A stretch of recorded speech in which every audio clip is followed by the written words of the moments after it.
Adenomyosis. What is adenomyosis?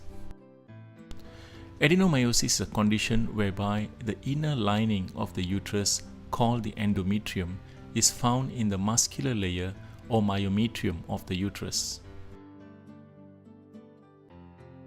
This is a drawing of the normal female reproductive organs. This is the uterus. This is the vagina. This is the right ovary and this is the left ovary. This is the left tube and this is the right tube. This is the endometrium and this is the myometrium. How does adenomyosis occur? When the endometrium penetrates the myometrium, endometrial tissues get deposited in the myometrium.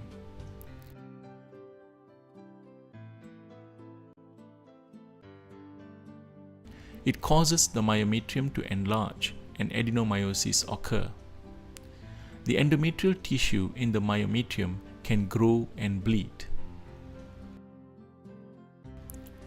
This is a drawing of the normal female reproductive organs from a side view. This is the uterus. In front of the uterus is the urinary bladder and behind it is the rectum. Adenomyosis may involve only one part of the uterus focally.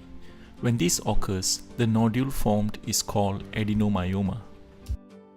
Adenomyosis usually involves the back or posterior part of the uterus.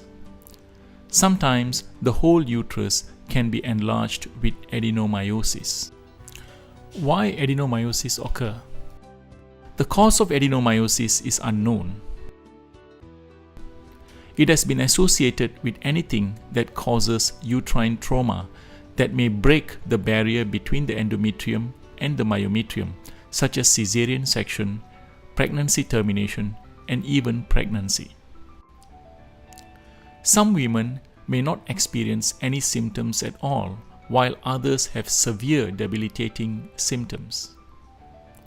Symptoms include increasing pain during menstruation and during ovulation, pain during sexual intercourse, heavy and prolonged menses, passing out blood clots during menses, and bleeding in between menses.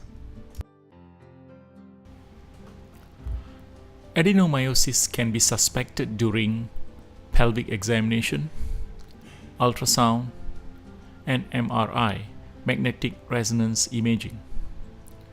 Adenomyosis is often confused with fibroids. Both adenomyosis and fibroids cause enlargement of the uterus.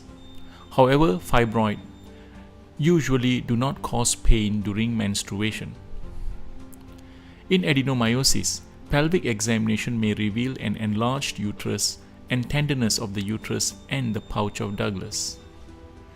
The uterus is usually uniformly enlarged in adenomyosis, whereas in fibroids, the uterus may feel lobulated.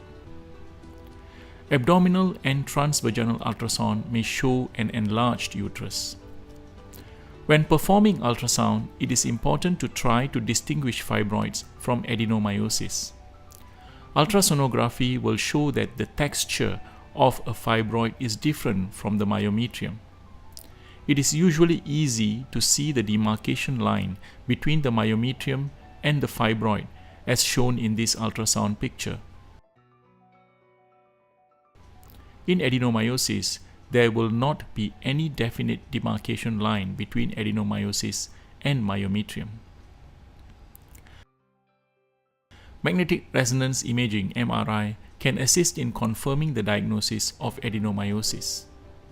Often adenomyosis coexists with fibroids and endometriosis. However, the diagnosis can only be confirmed after hysterectomy has been performed and the uterus is examined by a pathologist.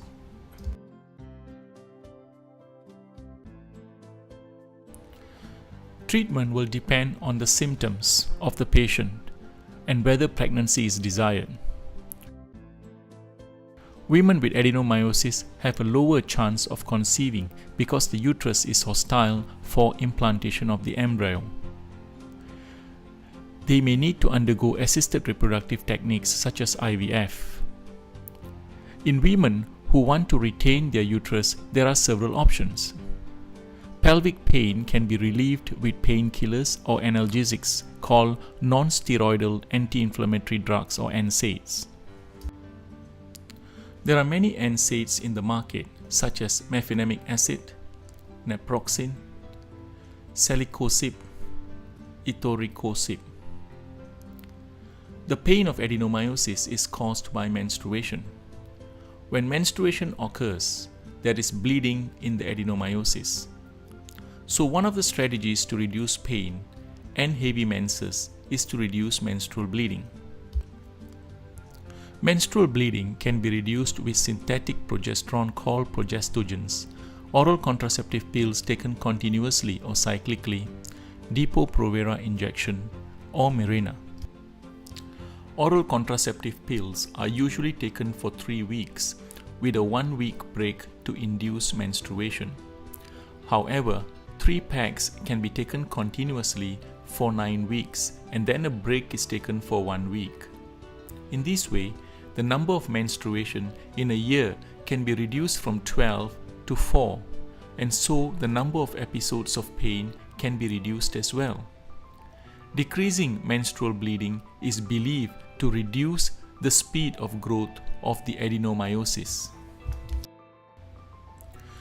Depo-Provera is an injection that is given for contraception. It contains a synthetic progesterone, methoxyprogesterone acetate. This injection is given every 3 months, and just like taking oral contraceptive pills continuously for 3 months, it aims at reducing menstrual bleeding. The problem with this injection is that it may cause irregular menses. Another option is to use the progesterone-releasing intrauterine contraceptive device, Mirena. The progesterone in the Mirena, levonorgestrel, is absorbed by the uterus and leads to decrease in menstrual bleeding, thus causing less pain and reducing the rapid growth of the adenomyosis. Adenomyoma may be excised either laparoscopically or by laparotomy, and this is called adenomyomectomy. This may give some relief of symptoms.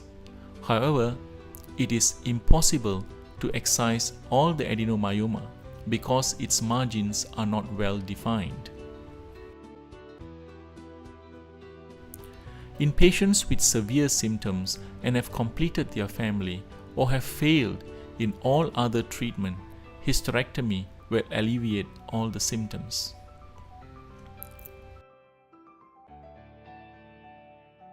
Adenomyosis is estrogen dependent and menopause will be a natural cure.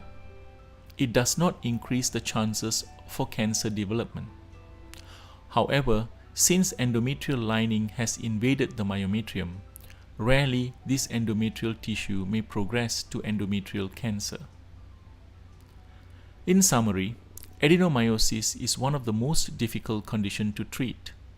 It is difficult to diagnose adenomyosis. Women with adenomyosis will have difficulty in conceiving, and menstrual pain is difficult to control. In patients who have completed their family, hysterectomy will cause complete alleviation of all symptoms.